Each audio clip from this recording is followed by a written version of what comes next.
ni Kuya magpa-EEG, natatakot. Natatakot, tayo pumasok sa loob. Halika na, oh. Ito, doon ka magsa-cellphone. Tara. Tara, tara.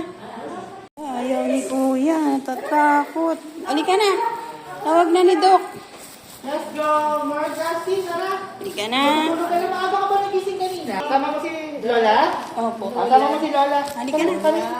Let's go. San Marcos. Para sige, ano nyo encourage ka na kayo dito sa pumasok ka doon para magawa natin yung procedure. Pero kasi may time din, yung mga pasyente pa, after 20 minutes kung wala pa, maybe reschedule natin siya. Pero kung i-reschedule kasi natin to, kailangan inform si doktora na hindi siya magawa. Kasi si patient, hindi siya makikipag-coordinate and then kailangan bigyan siya ng gamot sa pampatulog or whatever. Wala po eh, pampatulog. Nagano yung system na pwede natin gawin. Sige po. Pero try pa natin ha. Tara na. Opo. Sige po, try natin ha.